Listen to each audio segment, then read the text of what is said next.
महायुतीमधल्या भाजप आणि राष्ट्रवादी काँग्रेस या दोन पक्षांमधला पुण्यातला कलगीतुरा चांगलाच रंगलेला आहे आणि या दोन्ही पक्षांनी एकमेकांवर टोकाचे आरोप केले। अजित पवारांनी भाजपवर भ्रष्टाचाराचा आरोप केल्यानंतर मुख्यमंत्री फडणवीस यांनी सुद्धा राष्ट्रवादीच्या कारभाराचे अक्षरशः वाभाडे काढले।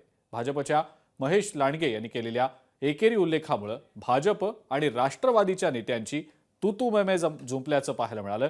निवडणुकीतल्या वादात मुख्यमंत्र्यांनी अजित पवारांवर उडवलेल्या खिल्लीची दखल राष्ट्रवादीच्या नेत्यांनी सुद्धा घेतली। राज्याच्या राजकारणात तिजोरीच्या चाव्या अजित पवारांकडे असल्यानं आता रंगलेल्या वादाचे पडसाद भविष्यात उमटल्याशिवाय राहणार नाहीत।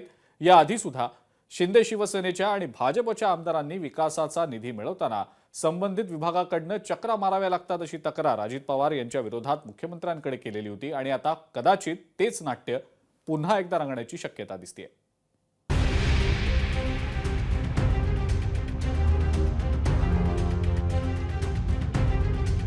महायुतीतील मित्र निवडणुकीत वैरी। फडणवीस आणि अजित पवारांमध्ये आरोपांचा कलगीतुरा। फडणवीसांनी पवारांची खिल्ली उडवल्याने राष्ट्रवादीत नाराजी। प्रचारातील वार पलटवाराच्या जखमांचे व्रण कायम राहणार।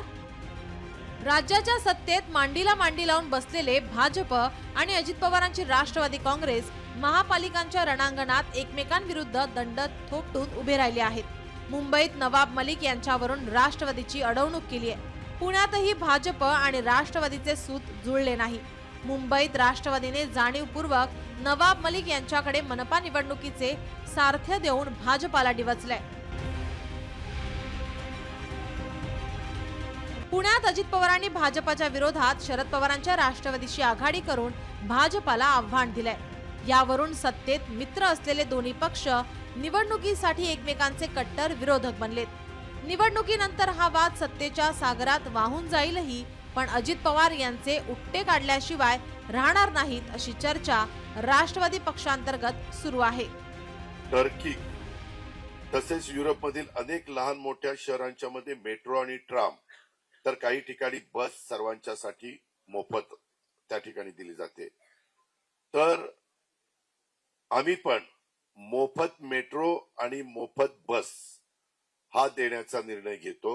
मी अनाउन्स करणार होतो की पुण्यातनं उडणारे जेवढे विमानं आहेत त्या विमानांमध्ये महिलांना तिकीट माफ केलं पाहिजे। अनाउन्स करायला काय लागतं?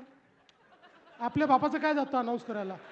ज्यावेळी आम्हाला माहिती असतं की निवडून येता येत नाही, अशा परिस्थितीत आम्ही काही जाहीरनामे काढतो, त्या जाहीरनाम्यांमध्ये काही म्हणतो, पण तरी माझं म्हणणं आहे किमान पब्लिकचा विश्वास बसेल अशा तरी गोष्टी म्हटल्या पाहिजे ना, म्हणजे आपण करू शकू।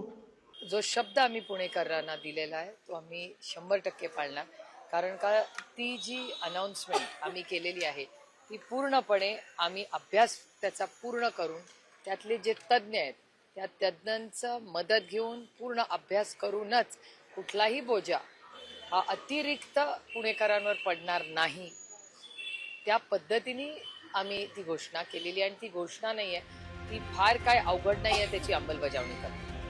एकमेकांवर टीका आरोप करताना फडणवीस आणि पवार या दोन्ही नेत्यांनी परस्पर विरोधी बोचरी शेरोशायरी केली आहे। निवडणुकीच्या रणांगणात या शेरोशायरीने राजकीय तणावात काहीसा विरंगुळा निर्माण झाला असला तरी त्याच्या शाब्दिक जखमा खोलवर रुतल्या आहेत।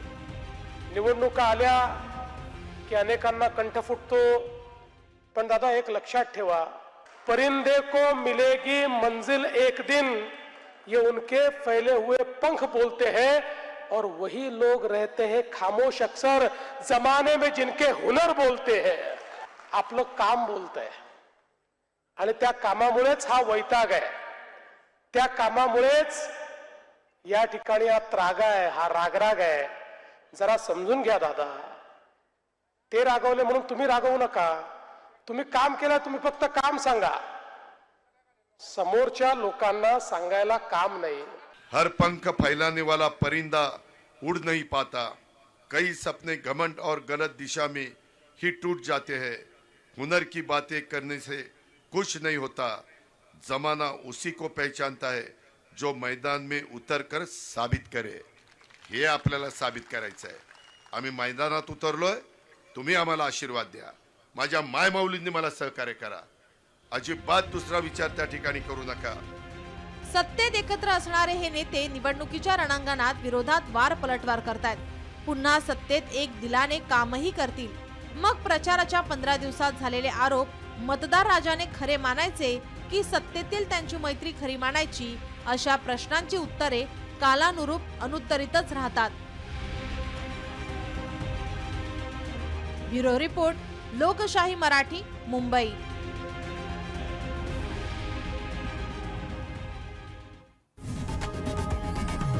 लोकशाही मराठी ऐका, पहा, जागरूक रहा.